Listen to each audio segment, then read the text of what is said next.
പരിശുദ്ധ റമദാനിൻ്റെ വളരെ പ്രധാനപ്പെട്ട ദിവസങ്ങളിലൂടെയാണ് നമ്മൾ കടന്നു പോയിക്കൊണ്ടിരിക്കുന്നത്. അല്ലാഹു സുബ്ഹാനഹു വ തആലയുടെ മഹത്തായ അനുഗ്രഹം കൊണ്ട് ഇത്രയും ദിവസങ്ങൾ ഒഴിയാതെ നോമ്പനുഷ്ഠിക്കാനും അതുപോലെ രാത്രി നമസ്കരിക്കുവാനും ജമാഅത്തിൽ പങ്കെടുക്കാനും കൂടുതൽ ആരാധനാ കർമ്മങ്ങൾ സുന്നത്ത് നമസ്കാരങ്ങളും മറ്റുമൊക്കെ കൂടുതൽ നിർവഹിക്കാനും ദാനധർമ്മങ്ങൾ വർദ്ധിപ്പിക്കാനുമൊക്കെ ഉള്ള ഒരു മനസ്സ് അല്ലാഹു സുബ്ഹാനഹു വ തആല നൽകുകയും അതിൻ്റെ അടിസ്ഥാനത്തിൽ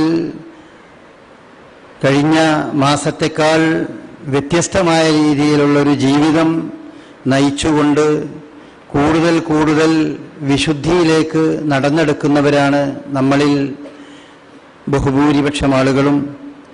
അല്ലാഹു സുബ്ഹാനഹു വ തആല ഇനിയും കൂടുതൽ അവനിലേക്ക് അടുത്തുകൊണ്ട് ഈ റമദാനിനെ ശരിയായ രീതിയിൽ ഉപയോഗപ്പെടുത്തി നാളേക്കുള്ള വലിയൊരു മുതൽക്കൂട്ടാക്കി മാറ്റാൻ അവൻ നമ്മെ ഓരോരുത്തരെയും അനുഗ്രഹിക്കുമാറാകട്ടെ.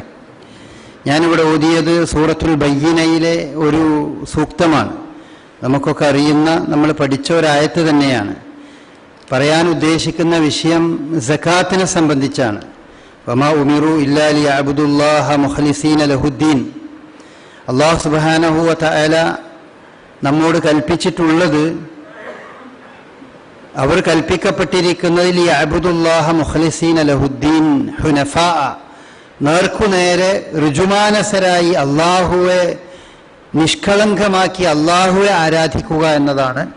അള്ളാഹുവിലേക്ക് ഇടയാളന്മാരില്ലാതെ മറ്റൊരു വഴിയും മറ്റൊരു രീതിയിലുമില്ലാതെ നേർക്കുനേരെ ഇബ്രാഹിം അലൈഹിസ്സലാത്തു വസ്സലാം അള്ളാഹുവോട് ബന്ധപ്പെട്ടതുപോലെ പ്രാർത്ഥിച്ചതുപോലെ നേർക്കുനേരെ അള്ളാഹുവോട് ബന്ധപ്പെടുവാനും അവനെ ആരാധിക്കുവാനും പ്രാർത്ഥിക്കുവാനും മാത്രമാണ് അവർ കൽപ്പിക്കപ്പെട്ടിരിക്കുന്നത്.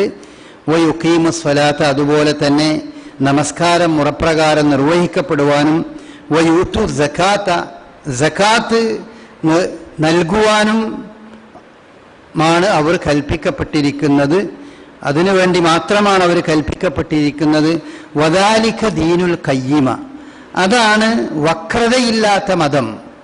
വക്രതയില്ലാത്ത രീതിയിൽ മതം ആചരിക്കുക എന്ന് പറഞ്ഞാൽ അതിൻ്റെ ഏറ്റവും സംക്ഷിപ്തമായ ഉദ്ദേശമാണ് ഇവിടെ ഈ ആയത്തിൽ സൂറത്തുൽ ബയ്യിനയിൽ അല്ലാഹു സുബ്ഹാനഹു വ തആല നമുക്ക് പറഞ്ഞു തരുന്നത്. ഒന്ന്, അള്ളാഹുവിനെ മാത്രം ആരാധിക്കുക, അള്ളാഹു അല്ലാത്ത മറ്റൊന്നിൽ നിന്നും മറഞ്ഞ വഴിയിൽ ഒരു ഗുണവും പ്രതീക്ഷിക്കാതെ എല്ലാ പ്രാർത്ഥനയും ഇബാദത്തും അള്ളാഹുവിൽ മാത്രം അർപ്പിച്ചുകൊണ്ട് അവനെ മാത്രം ആരാധിച്ചുകൊണ്ട് ജീവിക്കുക, നേർക്കുനേരെ, അതിൽ ഇടയാളന്മാരില്ലാതെ, ഹുനഫ, നേർക്കുനേരെ. അതുപോലെ മുറപ്രകാരം നമസ്കാരം നിർവഹിക്കുക, വീഴ്ച വരുത്താതെ ഒഴിഞ്ഞു പോകാതെ കൃത്യമായി നമസ്കാരം നിർവഹിക്കുക. വയുത്തു സക്കാത്ത, അതുപോലെ സക്കാത്ത് നൽകാൻ ബാധ്യസ്ഥരായി കഴിഞ്ഞാൽ അത് ശരിക്ക് കൃത്യമായി നൽകുകയും ചെയ്യുക. ഇതാണ് വക്രതയില്ലാത്ത മതം എന്ന് പറയുന്നത്. അപ്പം നമ്മൾ ആലോചിക്കേണ്ടത്, നമ്മൾ ആചരിക്കുന്ന മതത്തിൽ വക്രത ഉണ്ടോ ഇല്ലേ എന്നുള്ളതാണ് ആലോചിക്കേണ്ടത്. അള്ളാഹു അല്ലാത്ത മരിച്ചുപോയ മഹാത്മാക്കളോടും അമ്പിയാക്കളോടും ഔലിയാക്കളോടൊക്കെ വിളിച്ച് പ്രാർത്ഥിച്ച് അവരോട് സഹായം തേടി ജീവിക്കുന്ന ആളുകളുടെ ദീൻ അതൊരു വക്രമായ ദീനാണ്. അതാണ് ഇസ്ലാം പറയുന്നത്. നേർക്കുനേരെയല്ല, അതൊരു വക്രതയുള്ള മതമാണ്. അതുപോലെ നമസ്കാരത്തിൻ്റെ കാര്യത്തിലും, നമസ്കാരം അത് മുറപ്രകാരം നിർവഹിക്കാതെ കൃത്യമായി അതിൽ ശ്രദ്ധ കൊടുക്കാതെ 5 നേര നമസ്കാരം തന്നെയിൽ അലംഭാവം കാണിച്ച് അത് വിട്ടുപോവുക എന്നൊക്കെ പറയുന്നത് നമ്മുടെ മതവിശ്വാസത്തിൽ, നമ്മൾ അനുഷ്ഠിക്കുന്ന മതത്തിൽ അത് നേർക്കുനേരെയല്ല, അത് വക്രതയുള്ള മതമാണെന്നാണ്. മൂന്നാമത്തെ കാര്യം സക്കാത്തിൻ്റെ കാര്യം അങ്ങനെ തന്നെയാണ്. അതിൽ 1, 2 കാര്യങ്ങളൊക്കെ വളരെ ഭദ്രമായ ആളുകൾക്കും പലപ്പോഴും നമസ്കാരവും മറ്റു കാര്യങ്ങളൊക്കെ വളരെ വക്രതയില്ലാത്ത രീതിയിൽ നിർവഹിക്കുകയും അള്ളാഹുവോട് മാത്രം പ്രാർത്ഥിക്കുകയും ഒക്കെ ചെയ്യുന്ന ആളുകൾ തന്നെ പലപ്പോഴും അവരുടെ ദീനിനെ വക്രമാക്കി മാറ്റുന്ന, അത് വളഞ്ഞതാക്കി മാറ്റുന്ന ഒരു ഘടകമാണ് പലപ്പോഴും ഈ സക്കാത്ത് നൽകുന്ന വിഷയം. അത് നമ്മൾ ഓരോ വർഷവും ഈ സന്ദർഭത്തിൽ നമ്മൾ ശ്രദ്ധയിൽപ്പെടുത്താറുണ്ട്. ആ ശ്രദ്ധയിൽപ്പെടുത്തുന്നതിൻ്റെ ഗുണവും തീർച്ചയായും ഉണ്ട്. ധാരാളം ആളുകൾ ഈ സക്കാത്ത് നൽകുന്നതിനെ പറ്റി ബോധവാന്മാരാണ്. ആ ബോധവാന്മാരായ ആളുകൾ ആ സക്കാത്ത് അവരുടെ സക്കാത്ത് നൽകുകയും ചെയ്യുന്നുണ്ട്. അത് നമ്മുടെ മഹലിൻ്റെ ഒരു വലിയ ഒരു ഭാഗ്യമായിക്കൊണ്ട് തന്നെ നമ്മുടെ മഹലിൽ നമ്മൾക്ക് ആ രീതിയിൽ നടത്തിക്കൊണ്ടുപോകാൻ സാധിക്കുന്നൊരു കാര്യമാണ്. എന്നാൽ സക്കാത്ത് നൽകുന്നതിൽ ശ്രദ്ധ കുറഞ്ഞ വിഭാഗം ഇപ്പോഴും ധാരാളമുണ്ട്. പ്രത്യേകിച്ചും യുവാക്കൾ. നമ്മളിടയിലുള്ള യുവാക്കൾക്ക് സക്കാത്തിനെ സംബന്ധിച്ച് അവർക്ക് സക്കാത്ത് ഉണ്ടോ എന്നുള്ളതിനെ സംബന്ധിച്ച് തന്നെ അവർക്ക് പലർക്കും സംശയമാണ്. നമ്മളൊക്കെ സക്കാത്ത് കൊടുക്കാനാകെ എന്നാണ് പല യുവാക്കളും ആലോചിച്ചുകൊണ്ടിരിക്കുന്നത്. എന്നാൽ ആലോചിച്ച് നോക്കിയാൽ വരുമാനം വെച്ച് നോക്കുകയാണെങ്കിലോ ഇവിടുത്തെ മറ്റുള്ളവരെക്കാൾ കൂടുതലൊക്കെ പല രീതിയിലുള്ള വരുമാനവും യുവാക്കൾക്ക് പ്രത്യേകിച്ചുണ്ട്. അപ്പൊ യുവാക്കൾ ഒന്നുകൂടി ഈ രംഗത്ത് സജീവമായി ആലോചനക്ക് വിധേയമാക്കേണ്ടതുണ്ട്. പ്രായപൂർത്തിയായി കഴിഞ്ഞാൽ അവരുടെയൊക്കെ ഉത്തരവാദിത്വം ഒന്ന് തന്നെയാണ്. അത് മുതിർന്നവരുടെയും യുവാക്കളുടെയും ഒക്കെ ഉത്തരവാദിത്വം ഒന്നാണ്, ആണായാലും പെണ്ണായാലും. ആ ഉത്തരവാദിത്വത്തെ സംബന്ധിച്ച് അവര് ശരിക്കും ബോധവാന്മാരാകേണ്ടതുണ്ട്. പരിശുദ്ധ ഖുർആൻ സക്കാത്ത് നൽകാത്തതിനെ സംബന്ധിച്ച് ഒരുപാട് വളരെ കർക്കശമായ രീതിയിൽ പറയുന്ന ഒരു കാര്യമാണ് സക്കാത്തിന്റെ കാര്യങ്ങൾ. അതിനെ പ്രോത്സാഹിപ്പിച്ചുകൊണ്ടും ധാരാളം പറഞ്ഞിട്ടുണ്ട്. യംഹഖുല്ലാഹു റിബ വ യുർബി സദഖാത്ത്. പലിശയും സക്കാത്തും പലപ്പോഴും ഖുർആൻ അടുത്തടുത്ത് പറഞ്ഞത് കാണാൻ കഴിയും. പലിശ നിങ്ങളെ തകർക്കുന്ന ഒന്നാണ്, സക്കാത്ത് നിങ്ങളെ വളർത്തുന്ന ഒന്നാണ് എന്നാണ് പരിശുദ്ധ ഖുർആൻ പറഞ്ഞത്. ആലോചിച്ചു നോക്കിയാൽ യുവാക്കളിൽ ധാരാളം ആളുകൾ പലിശയുമായി ഇടപെടുന്നവരാണ്. പല കാര്യങ്ങൾക്ക് വേണ്ടിയും നിർബന്ധിതമായ സാഹചര്യമാകാം, അതല്ലെങ്കിൽ മറ്റു പലതാകാം, ചെറിയ ചെറിയ ആവശ്യങ്ങൾ നിർവഹിക്കാനാകാം. സക്കാത്ത് കൊടുക്കുന്നതും നമ്മൾ സക്കാത്തുമായിട്ട് ബന്ധപ്പെടുന്നതും പലിശയായിട്ട് ബന്ധപ്പെടുന്നതും രണ്ടൊന്ന് കമ്പയർ ചെയ്ത് നോക്കിയാൽ നമുക്ക് മനസ്സിലാവും നമ്മൾ പലിശയായിട്ടാണ് സക്കാത്തിനേക്കാൾ കൂടുതൽ നമുക്ക് ബന്ധമുള്ളത് എന്ന് മനസ്സിലാവും. അങ്ങനത്തെ ധാരാളം ആളുകളുണ്ട്. പല ഇടപാടുകളിലും പലിശ ഇടപാടിൽ തന്നെ പലപ്പോഴും കഴിയേണ്ടി വരികയാണ്. സക്കാത്തിന്റെ കാര്യത്തിലും അത്ര തന്നെ നിഷ്കർഷയും പുലർത്താതിരിക്കുന്നുണ്ട്. എന്നാ ഖുർആൻ ഇവിടെ പറയുന്ന ഒരു കാര്യം, പലിശയെ അള്ളാഹു തകർത്ത് കളയും. പലിശ കൊടുത്ത് മുസ്ലിമായ ഈമാനുള്ള അതിനെപ്പറ്റി ബോധമുള്ള ആൾ ഈ പലിശയിൽ ഒരു ജാഗ്രത പുലർത്താതിരുന്നാൽ അവന്റെ ആ സാമ്പത്തിക രംഗവും കാര്യങ്ങളൊക്കെ തകർച്ചയിലേക്കേ പോവുള്ളൂ. എന്നാൽ സക്കാത്ത് കൊടുക്കുന്നതിൽ ശ്രദ്ധ കൊടുത്തുകൊണ്ടിരുന്നാൽ, അതെന്തായാലും വീഴ്ച വരുത്താതെ നൽകിക്കൊണ്ടിരുന്നാൽ അതിന് അള്ളാഹു വളർത്തിക്കൊണ്ടുവരും. വയുർബി സദക്കാത്ത് എന്നാണ് സൂറത്തുൽ ബഖറയിൽ പറഞ്ഞത്. മറ്റൊരു ആയത്തിൽ അള്ളാഹു ഇതേ രീതിയിൽ പറഞ്ഞു, നിങ്ങൾ നൽകുന്ന പലിശ അത് നിങ്ങളെ യഥാർത്ഥത്തിൽ ഇതുപോലെ തകർച്ചയിലേക്കേ നടക്കുന്നുള്ളൂ. എന്നാൽ വമാ ആതൈതും മിൻ സക്കാത്തിൻ തുരീദൂന വജ്ഹല്ലാ, അള്ളാന്റെ വജ്ഹ് ഉദ്ദേശിച്ചുകൊണ്ട് നിങ്ങൾ നൽകുന്ന സക്കാത്ത് ആകട്ടെ ഫഉലൈക ഹുമുൽ മുളഇഫൂൻ, അവരാണ് യഥാർത്ഥത്തിൽ ഇരട്ടിപ്പുകാർ. അവർ ഇരട്ടിപ്പിക്കുകയാണ് ചെയ്യുന്നത്. അത് വലിയ ആശയമുള്ള ഒരു പദമാണ്. അത് യഥാർത്ഥത്തിൽ അവരുടെ പണത്തിന്റെ കാര്യത്തിലും അവരുടെ സോഴ്സിന്റെ വിഷയത്തിലൊക്കെ ഒരുപാട് ഇരട്ടിപ്പുകൾ അവർക്ക് വരും. പിന്നെ മറ്റൊരു സ്ഥലത്ത് റസൂലുള്ളാഹി സ്വല്ലല്ലാഹി അലൈഹി വസല്ലം പറഞ്ഞു, ഈ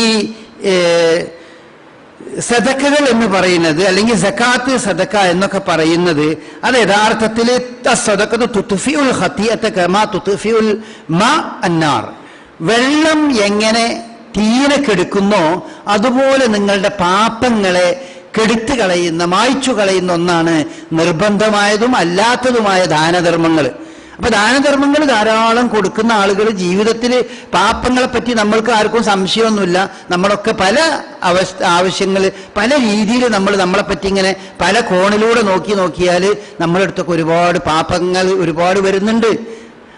അതുകൊണ്ട് തന്നെ അതിനെ വെള്ളം തീരെ കെടുത്തുന്നത് പോലെ നമ്മുടെ പാപങ്ങളെ കെടുത്താൻ ഉപകരിക്കുന്ന ഒന്നാണ് യഥാർത്ഥത്തിൽ ഈ സദക്കയും അതുപോലെ സക്കാത്തും എന്നൊക്കെ പറഞ്ഞിട്ടുണ്ട്. റസൂലുള്ളാഹി പറഞ്ഞു, മൻ തസദ്ദഖ ബി അദ്രി തംറത്തിൻ, നിങ്ങളൊരു കാരക്കച്ചുള അതിന് അത്ര മാത്രം നിങ്ങൾ നൽകുകയാണെങ്കിൽ മിൻ കസ്ബിൻ തയ്യിബിൻ, അതിന്റെ നിബന്ധന അത്രയാണുള്ളൂ, നിങ്ങളുടെ ശരിയായ നല്ല സമ്പാദ്യത്തിന് നൽകണം. ഇന്നല്ലാഹ ലാ യഖ്ബലു ഇല്ല തയ്യിബ് എന്നാണ്. അള്ളാഹു നല്ലതല്ലാതെ സ്വീകരിക്കൂല. അപ്പൊ നമ്മൾ അധ്വാനിച്ചുണ്ടാക്കുന്ന, നമ്മൾ കൃഷി ചെയ്തുണ്ടാക്കുന്ന, നമ്മൾ ജോലി ചെയ്ത് നമ്മൾക്ക് ലഭിക്കുന്ന ശമ്പളം, നമ്മളുടെ കൂലി ചെയ്ത് നമ്മൾ വാങ്ങുന്ന വേതനം, അതുപോലെ നമ്മളുടെ കൃഷി, ഇതൊക്കെ ശരിയായ നേർക്കുനേരെയുള്ള ശരിയായ നല്ല സമ്പാദ്യമാണ്. ആ സമ്പാദ്യത്തിൽ നിന്ന് ഒരാൾ ഒരു കാരക്ക ചൊളയുടെ അത്ര ആ രീതിയിൽ അവൻ ധർമ്മം ചെയ്താൽ പോലും, അല്ലെങ്കിൽ ആ രീതിയിൽ അവൻ മറ്റുള്ളവർക്ക് നൽകിയാലും അല്ലാഹു സുബ്ഹാനഹു വ തആല അതിനൊരിക്കലും അവനെ നഷ്ടമാക്കൂല.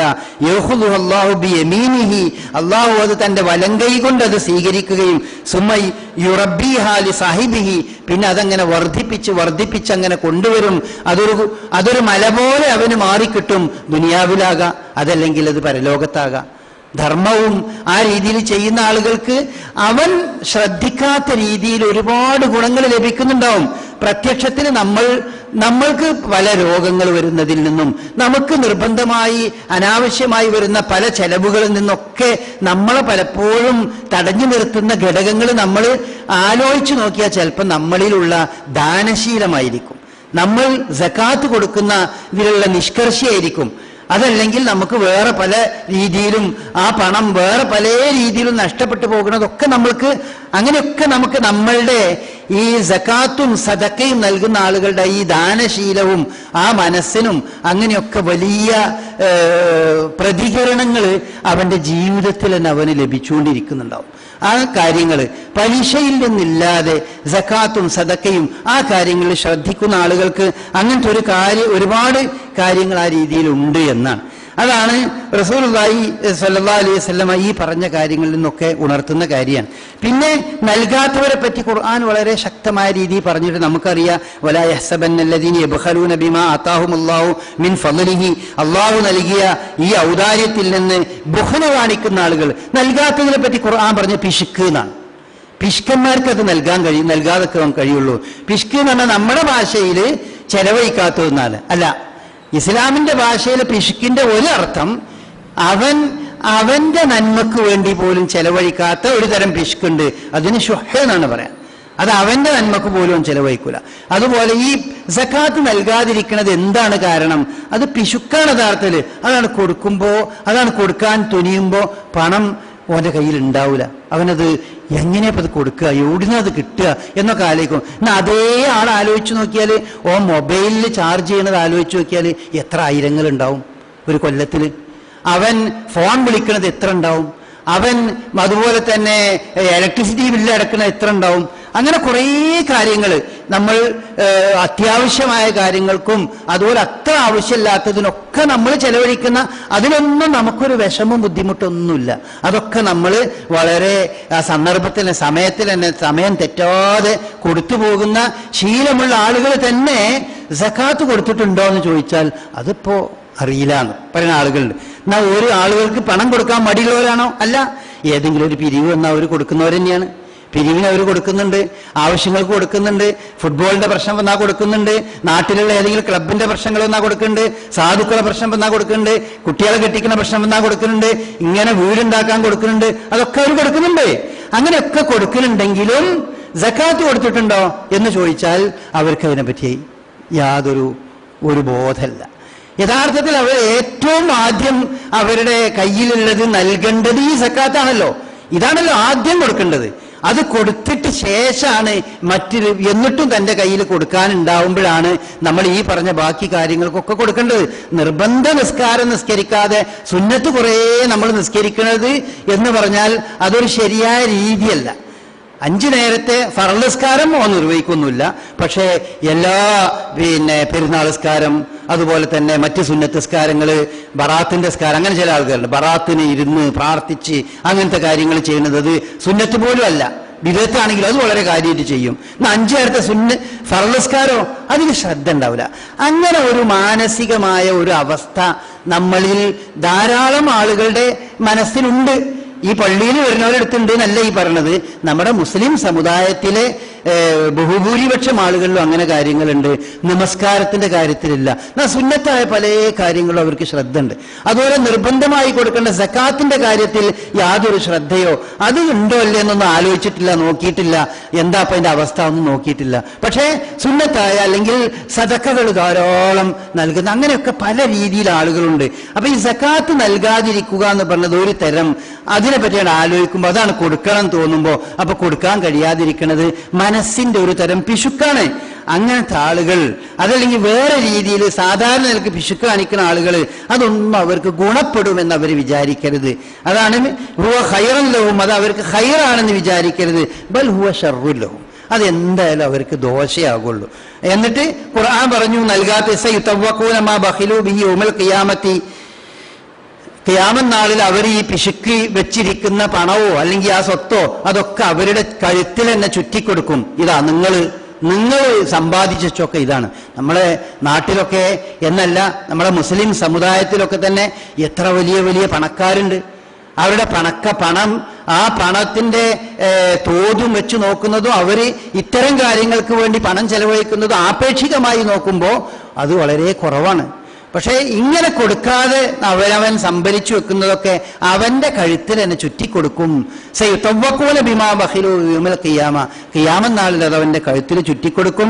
അതുപോലെ റസൂലുള്ളാഹി സ്വല്ലല്ലാഹി അലൈഹി വസല്ലം അതിന്റെ രൂപവും പറഞ്ഞു തന്നു. ഒരു പാമ്പിനെ പോലെ ഉയർത്തെഴുന്നേൽപ്പ് നാളിൽ അവന്റെ കഴുത്തിൽ ഇങ്ങനെ അവനെ കുത്തിക്കൊണ്ടിരിക്കുന്നുണ്ടാവും. അതിങ്ങനെ പറഞ്ഞുകൊണ്ടിരിക്കും, ഇത് എന്റെ സമ്പാദ്യമാണ്, ഞാൻ എൻ്റെ സമ്പാദ്യമാണ്. നീ അവിടെ ഉണ്ടാക്കിയ ആ ഭൂമിയില്ലേ അതാണ് ഞാൻ, അല്ലെങ്കിൽ നീ അവിടെ വെച്ച പണം ഉണ്ടല്ലോ, നീ മരിച്ചു പോരുന്നതിന്റെ മുമ്പ് ഉപേക്ഷിച്ച് സക്കാത്ത് കൊടുക്കാതെ ഇട്ട് പോന്ന കുറെ സ്വത്തുണ്ടല്ലോ, അതൊക്കെ തന്നെയാണ് ഞാൻ എന്ന് പറഞ്ഞുകൊണ്ട് അതൊരു പാമ്പിന്റെ രൂപത്തിൽ അവനെ കൊത്തിക്കൊണ്ടിരിക്കും എന്ന് റസൂലുള്ളാഹി സ്വല്ലല്ലാഹു അലൈഹി വസല്ലമ അതിനെ സംബന്ധിച്ച് പറയുകയുണ്ടായി. മൻ അതാഹുല്ലാഹു മാലൻ, ഒരുത്തൻ അള്ളാഹു ഒരുപാട് സ്വത്തൊക്കെ നൽകി, ഫലം യുഅദ്ദി സക്കാത്തഹു, എന്നിട്ട് അവൻ സക്കാത്ത് കൊടുക്കണില്ലെങ്കിൽ മുഫില ലഹു യൗമൽ ഖിയാമത്തി ശുജാഅൻ അഖറ, ഖിയാമത്ത് നാളിൽ അതൊരു വിഷപ്പാമ്പായി അവനത് മാറും. യഖൂലു അന മാലുക് വഅന കൻസുക്, ഞാനാണ് എൻ്റെ ഈ സ്വത്ത്, ഞാനാണ് എൻ്റെ ഈ സൂക്ഷിച്ചു വെച്ച വസ്തു എന്ന് പറഞ്ഞുകൊണ്ട് അത് അവനെങ്ങനെ കൊത്തിക്കൊണ്ടിരിക്കും ഖിയാമത്ത് നാളിൽ എന്ന് റസൂലുള്ളാഹി സ്വല്ലല്ലാഹി അലൈഹി വസല്ലമ പറഞ്ഞിട്ടുണ്ട്. അപ്പോൾ വളരെ ഗൗരവമുള്ള കാര്യമാണ്. അത് ആ ഗൗരവത്തിൽ തന്നെ നമ്മൾ എടുക്കണം. അത് റമദാൻ മാസത്തിൽ പറയുമ്പോൾ കൂടുതൽ നമ്മൾക്ക് നമ്മുടെ മനസ്സിലേക്ക് അത് ആഴത്തിൽ ഇറങ്ങാൻ പര്യാപ്തമാണ്. മാത്രമല്ല മുസ്ലിം സമുദായം മൊത്തത്തിൽ തന്നെ റമദാൻ മാസമാണ് അവരുടെ സക്കാത്ത് കണക്കാക്കാൻ തീരുമാനിക്കുന്നത്. അതുകൊണ്ട് നമ്മൾ ഓരോരുത്തരും നമ്മൾ സക്കാത്ത് നമ്മൾ കണക്കാക്കേണ്ടതുണ്ട്. നമുക്ക് സക്കാത്ത് ഉണ്ടോ എന്ന് ആലോചിക്കേണ്ടതുണ്ട്. ആലോചിച്ചാൽ നമുക്ക് സക്കാത്ത് ഉണ്ടാവും. വളരെ കുറച്ച് ആളുകൾക്ക് സക്കാത്തിൽ നിന്ന് ഒഴിവായി പോകാൻ കഴിയുള്ളൂ. ഇപ്പോഴത്തെ നമ്മുടെ നാടിൻ്റെയൊക്കെ അവസ്ഥ വെച്ച് നോക്കുകയാണെങ്കിൽ നമ്മുടെ നാട്ടിലൊക്കെ അത്യാവശ്യം ജീവിക്കാനുള്ള അവസ്ഥയും കാര്യങ്ങളൊക്കെ ഉള്ളവരാണ് ബഹുഭൂരിപക്ഷം ആളുകളൊക്കെ. കുറച്ചൊക്കെ വരുമാനങ്ങളും അങ്ങനെ ഇങ്ങനെയൊക്കെ ഉണ്ട്. പല രീതിയിലും നല്ല വരുമാനമുള്ളവരൊക്കെ മറ്റു നാടുകൾ അപേക്ഷിച്ച് നമ്മുടെ നാട്ടിൽ യഥാർത്ഥത്തിൽ ആ രീതിയിലുണ്ട്. അതുകൊണ്ട് ഓരോരുത്തരും ആലോചിക്കേണ്ടതുണ്ട്. വളരെ ആദ്യമായി നമ്മൾ മനസ്സിലെത്തി വെക്കേണ്ട ഒരു കാര്യം, അല്ലാഹു സുബ്ഹാനഹു വ തആല വളരെ ചെറിയൊരു പെർസെൻറ്റേജ് മാത്രമേ നമ്മളോട് സക്കാത്തായി കൊടുക്കാൻ പറഞ്ഞിട്ടുള്ളൂ എന്നാണ്.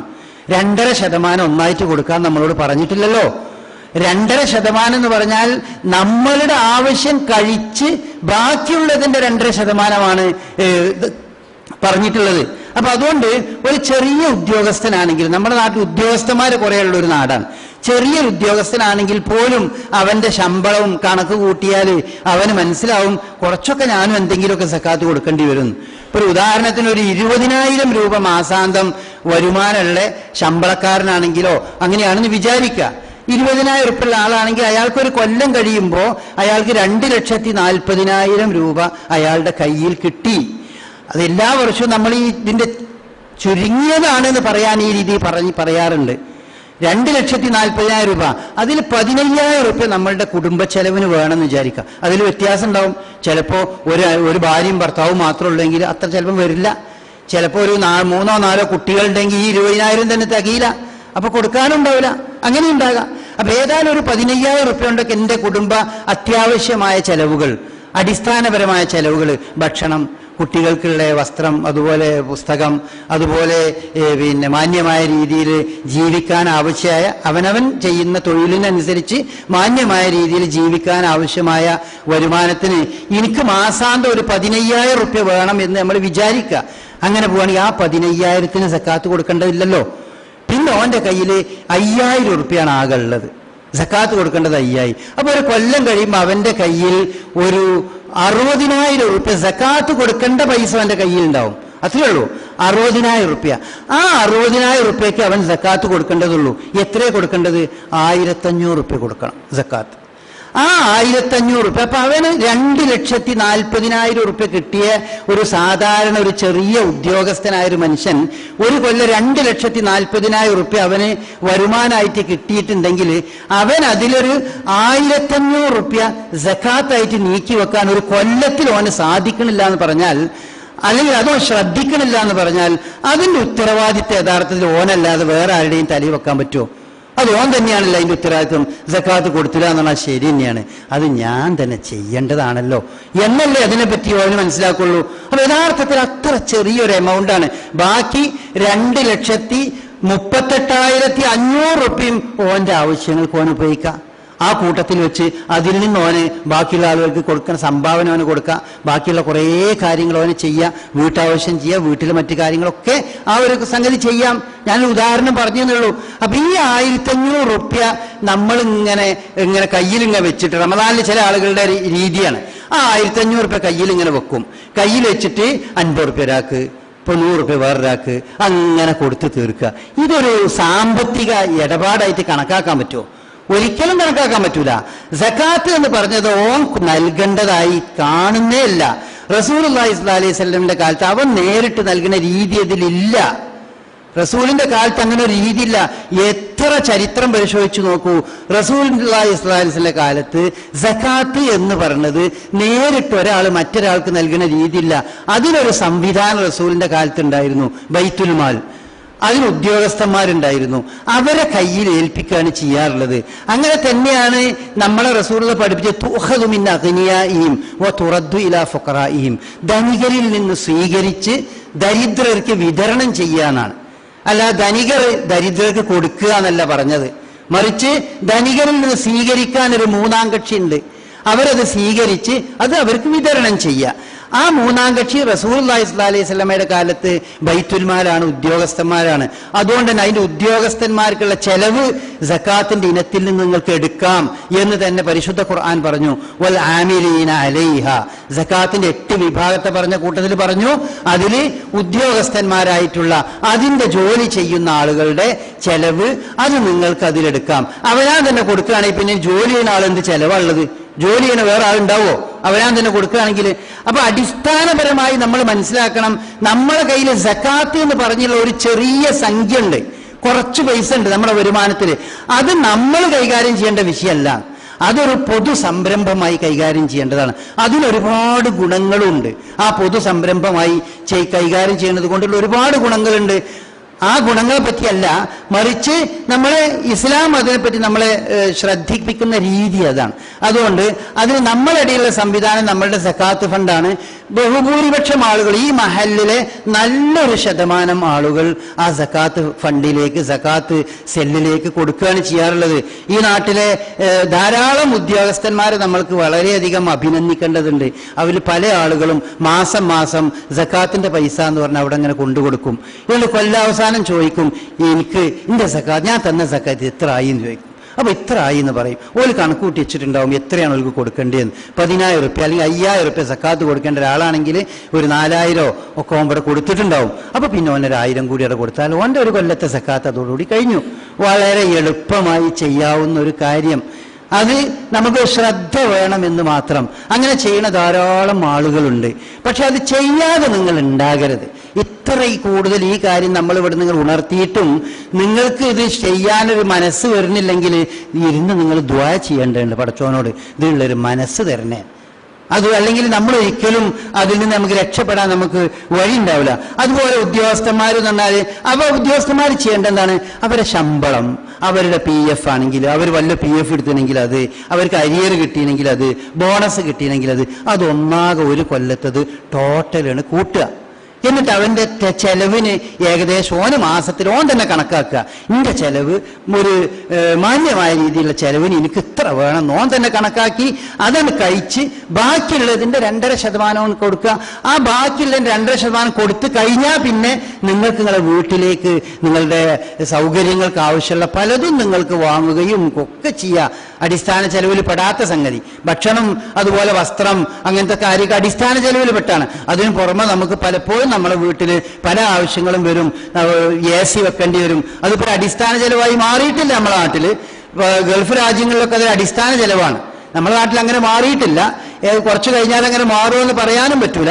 ഏതായാലും അങ്ങനെ അത് വാങ്ങാം, കാറ് വാങ്ങാം, ഫ്രിഡ്ജ് വാങ്ങാം, ഇങ്ങനത്തെ എന്തൊക്കെ നമ്മൾക്ക് ആവശ്യങ്ങളിലൊക്കെ നമുക്ക് വാങ്ങാലോ. ഈ ഒരു പൈസ കൊടുത്തു കഴിഞ്ഞാൽ, ഈ പൈസ കൊടുക്കാതെ നമ്മളിത് വാങ്ങുമ്പോഴാണ് ഈ ഹറാമ് കൂടിക്കലർന്നുകൊണ്ട് അങ്ങനെ പോകുന്നത്.